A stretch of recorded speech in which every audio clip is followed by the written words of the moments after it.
Hold होते जा रहे हैं नरेंद्र मोदी साफ दिखाई दे रहा है। आज पूर्वी उत्तर प्रदेश में थे नरेंद्र मोदी, लेकिन ध्यान वहां प्रतापगढ़ में नहीं बल्कि नजरें जो टिकी हुई थी वो अमेठी और रायबरेली पर थी। इसके भी कुछ मायने हैं क्या? जी देखिए राजीव जी, जो 100% या 90% वाले बीजेपी के राज्य थे, वहां सब जगह चुनाव हो चुके हैं और जो होना है वो हो चुका है। जिसकी जिसकी जानकारी उनको है, क्योंकि एजेंसियां काम करती हैं, अपनी एजेंसी सरकारी एजेंसी भी काम करती है और अपनी प्राइवेट भी लगाई होगी पॉलिटिकल पार्टी ने, तो उनको मालूम है कि वो क्या हो रहा है। अब जो नरेंद्र मोदी कर रहे हैं कि जो नुकसान हुआ है उसका कहीं से भरपाई हो जाए, वो होना बड़ा मुश्किल लगता है। कहाँ से भरपाई हो सकती थी? कर्नाटका से हो सकती थी। कर्नाटका में चुनाव हो गए और कर्नाटक में जो हुआ, हम आप जानते हैं कि क्या हुआ होगा। जी। तेलंगाना में भी कोई कहानी ऐसी नजर नहीं आ रही है कि जिसमें कि सीटें बढ़ती नजर आए। पश्चिम बंगाल में भी ऐसा नहीं लग रहा है कि कोई बड़ा अपसेट होने जा रहा है। तो जो 90-80% वाले 100% वाले राज्य थे, उनके चुनाव हो चुके हैं। तो अब मोदी जी का ऑब्सेशन राहुल गांधी से क्यों है? अब वो देख रहे हैं। पहले देखिए, शुरुआत किसको करते हैं हम लोग कि पहले ये मीडिया, खासकर मोदी समर्थक मीडिया, ये चाहता था कि राहुल गांधी वर्सेस मोदी हो जाए, ताकि राहुल गांधी एक कमजोर कैंडिडेट पड़ेंगे और मोदी साहब शाइन कर जाएंगे, आउटशाइन कर जाएंगे। लेकिन वो भारत जोड़ो यात्रा है, पिछले 4-5 साल की जो राजनीति चली, उससे तस्वीर बदल गई। अब उल्टा हो गया। अब मोदी साहब नहीं चाहते हैं कि राहुल गांधी से उनका मुकाबला हो, जी। लेकिन मुकाबला तो हो गया। अब जब मुकाबला हो ही गया है, तो अब वो पहले कोशिश की उनके ब्रांड को डैमेज करने की, नहीं हो पाया, कामयाब नहीं हुए। एक इलेक्शन में कामयाब हो गए, 2014 में, 2019 में कामयाब हो गए, लेकिन अब कामयाब नहीं हुए, वो फेल हो गया प्रोजेक्ट। तो अब कैसे करें? अब उनको राहुल गांधी से मुकाबला करना पड़ रहा है। अब राहुल गांधी से मुकाबला कैसे कर पाएंगे? पहली बात कि जो बौद्धिक स्तर है उसमें मुकाबला नहीं हो सकता। जो नए तरीके के प्रचार के माध्यम राहुल गांधी इस्तेमाल करते, उसमें नहीं हो सकता। कि वो ब्लॉग बना देते हैं, वो वीडियो बना देते हैं, वो अडानी को एक्सपोज कर रहे हैं, वो इनको एक्सपोज कर रहे हैं, इससे नहीं हो सकता। इंडिया गठबंधन की एकता से नहीं हो सकता, जो भी डॉक्टर राकेश पाठक बता रहे थे।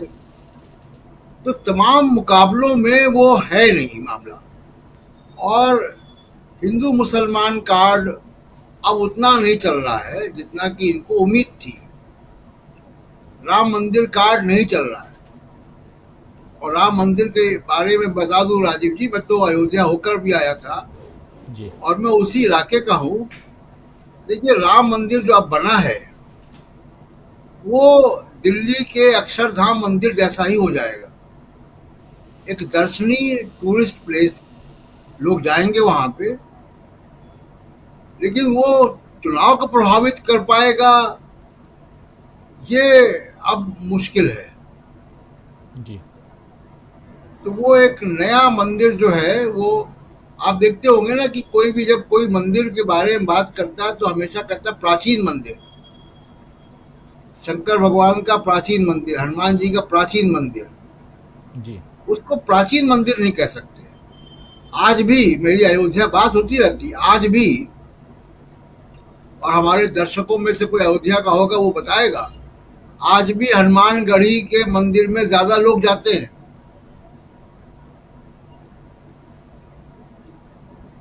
आज भी। तो ये तमाम सारे जो कार्ड है वो चल नहीं रहे हैं। तो जाहिर सी बात है कि खींच तो होगी। दूसरा कि इंडिया गठबंधन के नाम से और मैनिफेस्टो से इनका कैंपेन पूरा डिरेल हो गया है। इनके पास वो बैंडविड्थ भी नहीं है। केवल राहुल गांधी अकेले नहीं, आज वो प्रतापगढ़ गए तो राहुल गांधी उनको याद आ रहे हैं। वो बंगाल जाएंगे तो ममता बनर्जी है, वो वहाँ उद्धव ठाकरे हैं। अभी काफी चुनाव बाकी का, इंडिया गठबंधन के बड़े बड़े स्टालवर्ड्स मैदान में हैं। जी दूसरी एक बात उन्होंने कही कि गोल्डन स्पून लेके पैदा हुए हैं प्रधानमंत्री, सरकार चलाना कोई आसान काम नहीं है। जी हम लोग यहाँ बैठे हैं, इतने लोग, हम लोगों ने सरकारें देखी हैं। जयशंकर जी ने मुझसे ज़्यादा देखी हैं। 5-6 प्रधानमंत्रियों को तो मैंने देखा है अपनी रिपोर्टिंग में। तो सरकार चलाना, सरकार कैसे चलती है, प्रधानमंत्री क्या करता है, हम लोग इससे भली भांति उनकी दिनचर्या से, उनके कार्यकलापों से, उनके बौद्धिक स्तर से परिचित हैं। मैं कभी कभी सोचता हूँ राजीव जी कि मैंने कभी मतलब सोच भी नहीं पाता हूँ जी कि क्या प्रधानमंत्री 30-40 पेज के पॉलिसी डॉक्यूमेंट पढ़ते होंगे नरेंद्र मोदी? क्या उन्होंने कभी डिक्टेशन दिया होगा 3-4 पन्ने का किसी पॉलिसी पे? क्या वो स्ट्रेटेजिक अफेयर्स में या फॉरेन पॉलिसी में 5-6 ब्यूरोक्रेट्स के साथ गहन चर्चा करते होंगे?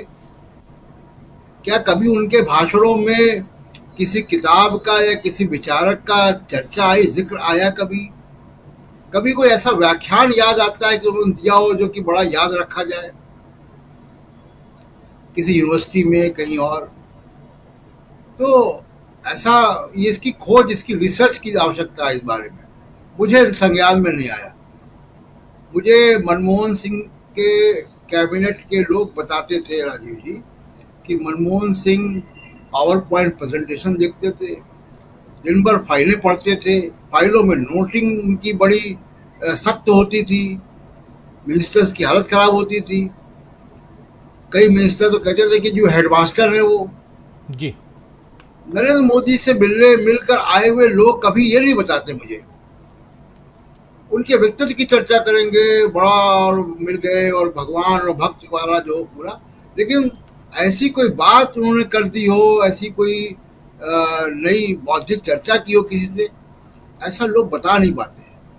तो ये गोल्डन स्पून वगैरह की बात ना करें, क्योंकि यहाँ पे देश ने बहुत से प्रधानमंत्री देखे हैं